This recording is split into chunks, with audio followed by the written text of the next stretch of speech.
everyone. This is Monica Hughes, and this is an ATG Radio YouTube exclusive. I'm here riding solo, and we're going to do something new. We're going to do a 5-star rating system here, an exclusive unboxing right here on ATG Radio. Basically, we're going to be rating the quality of boxing matches. So, like, if a fight is a Fight of the Year candidate, we're going to be using the 5-star system.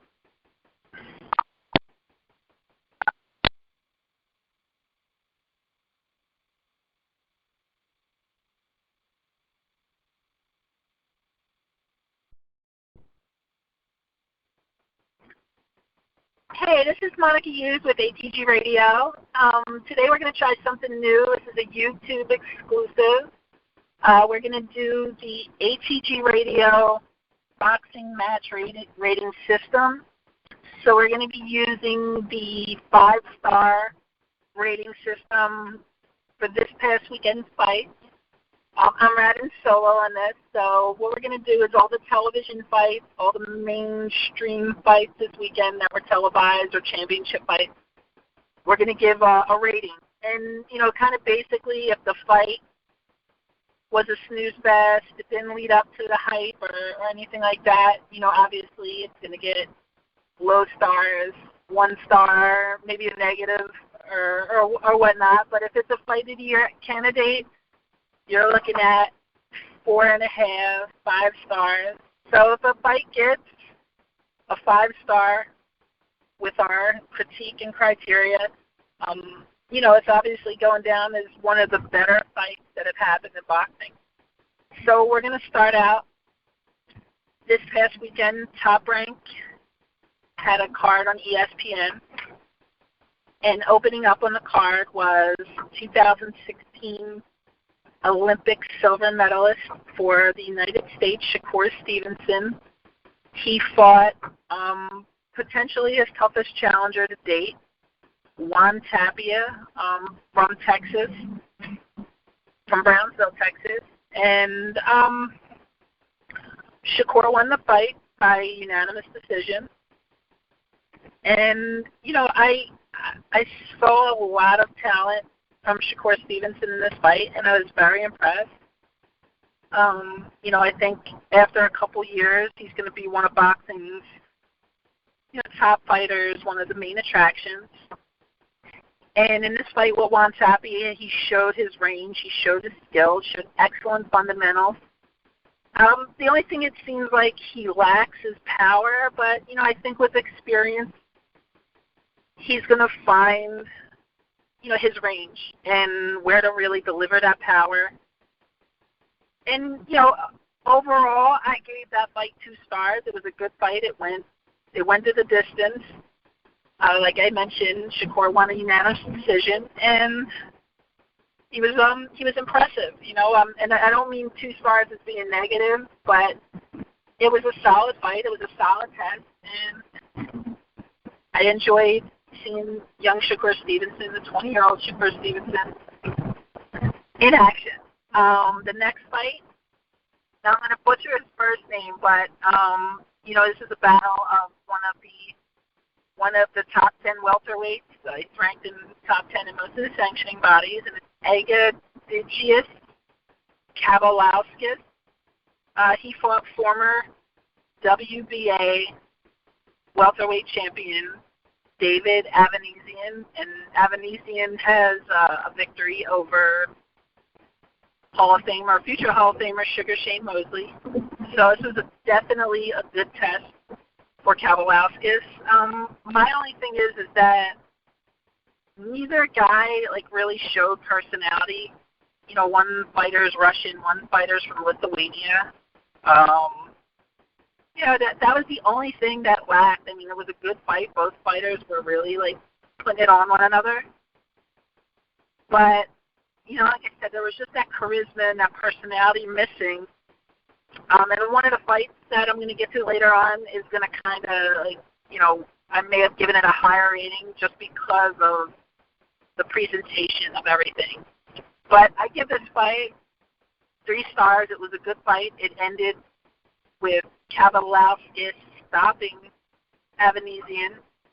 And after the fight, interesting, he had called out the winner of Terrence Crawford and Jeff Warren. So, I'm not sure, like, for the welterweight division, even though Kavaliauskas is a top welterweight, I don't know if he quite stacks up with Terrence Crawford, or even if Jeff Warren, but we all know who's going to win, Terrence Crawford and Jeff Warren. The next fight was for the vacant WBO lightweight championship. It pitted Raimundo Beltran, who had a couple of opportunities over the World Championship in the past and fell short or, failed the test. But on this night, he finally got over that hump, and he won a very close, some say controversial decision over Namibian former world champion Paulus Moses. I thought it was a spectacular fight. Paulus Moses, really, he controlled the fight in the first half. I thought going into the 10th round, he had it in the bag. I thought maybe it was like 7-2. Could have been, 6-3 going into the 10th. But Raimundo Beltran finished strong. He won the last 3 rounds comfortably. And it was a lot of action. There was blood. If you got a chance to see any pictures post-fight of Ray Beltran, you could see he was in a war. And it was just that. It was a war. And potentially it was one of the better fights of 2018. But it's 2 guys that, again, in my opinion, lack like that star quality. Ray Beltran is known as, a guy who has never really gotten over the hump, Manny Pacquiao's sparring partner. And yes, he had that, he was fighting for a green card, but, it still didn't, just still didn't do it for me. But great fight. I give it a 3.5 star rating for this fight. So, a very good fight. If you didn't see it and you're a boxing fan, you tune in. You won't be disappointed. The next fight happened this Saturday in the United Kingdom. It was a spectacle. I was very intrigued by the entrances of both men, and this is to advance in the WBSS Super Middleweight Super Series, or whatever it's called. But great concept. It pitted WBA Super Middleweight champion St. George Grove and IBO Super Middleweight champion Chris Eubank Jr. There was a lot of trash talking leading up to this. Both guys are no stranger to talking trash.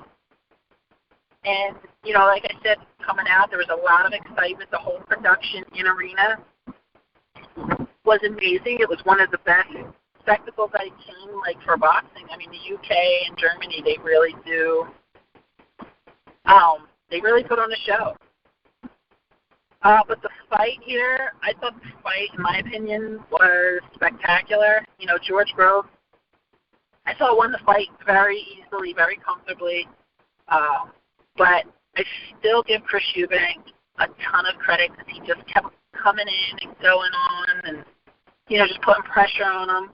He was looking, I think he was looking for the knockout the entire fight and, just kind of going for broke, throwing a Hail Mary, trying to throw Hail Marys to just kind of score that knockout. And he landed a few times on Groves, but Groves handled it well. And, he was just obviously the veteran in there, had the more experience and was the better fighter. And rightfully so, won the unanimous decision and advanced into the WBSS quarterfinal. But I want to give this 4 stars, but I just, and I want to give this 4 stars just on, the fight was good. Eubank, who really didn't have, a chance except, made you think maybe if he landed something and hurt Grove, but just didn't get it in there. He couldn't outbox him. But I think it was just, the whole presentation, the whole setup, the crowd. I will. I'm going to give it 4 stars, and I don't want to, give such a high rating. Obviously, 5 stars is the best that you can get. But, yeah, I'll say 4-star. Just everything, the spectacle, what was on the line here, it delivered. George Groves showed he's the number 1 seed and potentially the best super middleweight in the world with this performance. So we go to, I believe it was El Paso, Texas, but I know it was in Texas, and it was a PBC on Fox card. It had 2 fights. Actually, it had 3 fights, but I'm just going to really kind of focus on the 2 fights. It had Caleb Plant, undefeated super middleweight, faced former world title challenger Rogelio Porky Medina. I thought it was a good fight. It was just one of those fights you kind of knew what to expect out of it.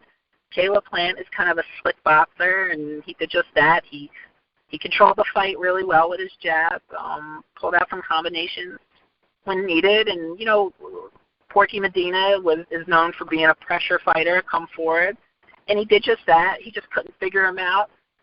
Towards the end, he started throwing a couple bombs, but it didn't land. Nothing landed to really affect Caleb Plant. But I think it opened up some kind of, it just showed that Caleb Plant, if he's in there with an experienced guy who could punch, it could pose some threats. But, I give it up to him. He put a very good performance as far as boxing. And he was in there with a tough guy, and he went 12 rounds for the first time. So it wasn't one of the greatest fights. It was just one of those arenas that it was just dark and it was gloomy. And, I was kind of bored with it. It kind of set the pace for the main event. So I gave this fight 2 stars. Just off the strength that if you like pure boxing, Caleb Plant put on a really good boxing performance. The next fight was a 4-round fight in the lighter division, 2016 United States Olympian, Carlos Balderas. He fought, I don't even know what the guy's name is, I didn't even write it down, but I forgot it was a televised fight. I give that fight 1 star. Balderas has potential. He has a good look about him. He's just someone that I think it's not ready for TV. It wasn't a fight that should be on TV to have anyone showcased, and I don't think anyone's going to be too excited to see him again. So I figure you build him up, a couple more fights, and then, bring him back to, the big stage again. So I give that fight a 1 star. Then we go to a 12-round fight. This is the definition of a crossroads fight. It's pits 2 former world champions, Devon Alexander, 2-time world champion, 2-division world champion, against Victor Ortiz, former welterweight world champion. It was a good fight, but the atmosphere just took something away from me really, being into it. And, it ended in a draw, so, the decision wasn't doing anybody any favors. So I give the fight 2 stars. A lot of people thought Devon Alexander should have won the fight, but, it is what it is. We go nowhere with it. Then we go to Las Vegas on the same day, but this time this was on Showtime. WBC super middleweight champion David Benavidez and Ronald Gavril in a rematch from their fight earlier on where it was a spectacular fight. This fight, though it was good, it showed David Benavidez is, a very talented young fighter and has a great future ahead of him. And, it showed that Ronald Gavril is tough as nails. Benavidez wins by unanimous decision. Nothing special in this fight because it kind of, it didn't, I expected David Benavidez probably to stop him, but he didn't. And I don't know, I just give it 2 stars. There's really didn't do much for me. And then we'll go to the main event. Again, another fight pitting 2 former world champions on this day. Danny Garcia versus Brandon Bam Bam Rios. Ends in a 7th round knockout for Danny Garcia, it's kind of what we expected, but I expected a better fight. It didn't live up to expectations. It was a good fight. I thought Danny Garcia controlled the fight. And, up until the knockout happened, which I was definitely happy with the knockout. The crowd was into it pretty much. And, I give the fight 2.5 stars. It was a good fight. It was okay. It was a decent fight. The result was what I expected. And that's that. So we had a lot of fights this weekend, so I'm sorry, this is such a long video, but if you look in the description below, I am going to give you guys the rating system below. So thank you for listening. We're going to do this every week. It may not be me all the time, but today it was me. So I want to thank everybody for listening to me, and tune into ATG Radio every Monday, Wednesday. Follow ATG on Twitter at ATG Radio. Follow me on Twitter at ATG Monica. So thank you, everybody. Have a great day.